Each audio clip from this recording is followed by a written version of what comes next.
It started with a headline that many read but few understand. Russia signs a $4 billion in military deals with 46 African nations. Across the continent, the story broke like a quiet storm. Some shrugged, seeing it as yet another geopolitical transaction. Others sensed something deeper, something about influence, alignment, and the future of African sovereignty. But behind all the numbers, contracts, and handshakes lies a story of power, of history, of opportunity, and of danger. This is the story. To understand why these deals matter, we must step back. For decades, Africa was seen as a region to support, lecture, or develop. But something changed. Africa became a prize, a stage where global powers, East, West, and now compete for partnerships, influence, resources, and legitimacy. China came with infrastructure. The West came with aid, governance, frameworks, and democratic conditions.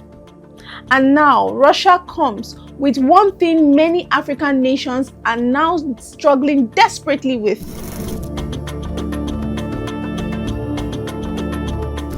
security. Because from the Sahel to the Horn of Africa, insecurity is tearing nations apart. Coups rise, armed groups spread, borders weakened, and governments feel abandoned by traditional partners. Into that vacuum steps Russia, fast, strategic, and unapologetic. So what exactly was signed? Not one deal, not 10 deals, but 46 military cooperation agreements across the continent. These agreements differ from country to country, but include supply of military equipment, training programs, intelligence sharing, counterterrorism collaborations, arms procurement with easier terms, on-ground advisors and specialists. For struggling governments, it looks like immediate help. For Russia, it looks like long-term presence. But the truth is simple. This is not just about arms. It is about anchoring influence. Let's zoom in into Africa. 1. The Sahel. Mali, Burkina Faso, and Niger. Countries facing extremist violence turned toward Russia after tensions with France and ECOWAS. Russian support filled the vacuum, and today these nations form the alliance of the Sahel states, with Moscow emerging as their strongest backer. 2. Central Africa. In the Central African Republic, Russia's presence is deeply entrenched. From training security forces to guarding mines, the partnership goes far beyond military cooperation. 3. North Africa. Egypt and Algeria have long-standing ties with Russia, seeing it as counterweight to Western dominance. Across the maps, the pattern is clear. Where insecurity grows, Russia's presence deepens. The question must be asked: why 46 nations? Why now? The answer lies in 3 realities African leaders face. 1. Security vacuum. Many African states feel abandoned by Western partners who reduce troops, set strict conditions, or shift priorities. 2. Sovereignty appeal. Russia uses languages African leaders resonate with. No interference, no moral lectures. We support your sovereignty. 3. Strategic bargaining. Africa wants options. The more partners at the table, the more leverage each African nation gains. In a world where global powers compete, Africa no longer wants to be told what to do. Africa wants to choose. But every partnership has shadows, and this one has several. 1. Dependency. When a nation relies on one foreign power for security, the power dynamic shifts dangerously. Political influence. Military cooperation often evolves into political leverage. Who a country depends on for safety becomes who the country listens to. Resource access.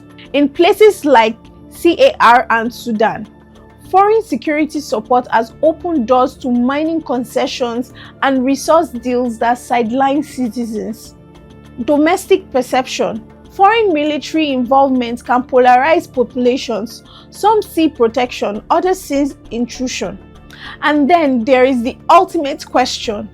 Are we strengthening our security or outsourcing it? The image from the article asked, who stands to benefit most from the power play?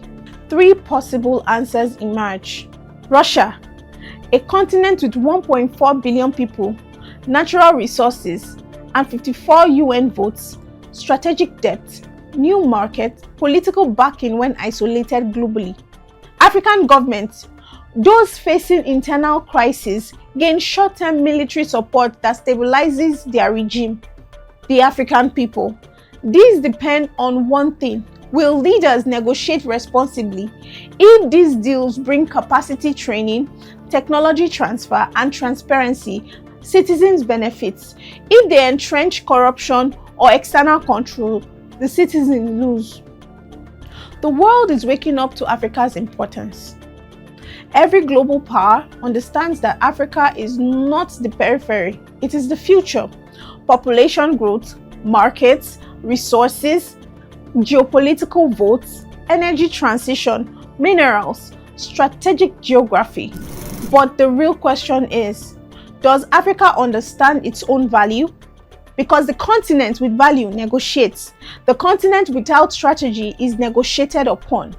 This military wave presents Africa with choices. Will we define our partnerships by desperation or strategy? Will we accept deals that strengthen states or deals which weaken sovereignty? Will we follow narrative written in foreign capitals or craft our own? This $4 billion deal is not a Russian story. It is not a Western story.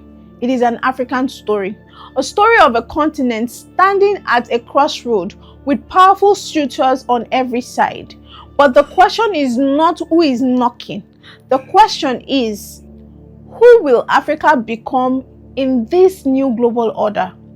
Because military partnerships may shape today, but African decision will shape tomorrow. Voice of Africa by Africans.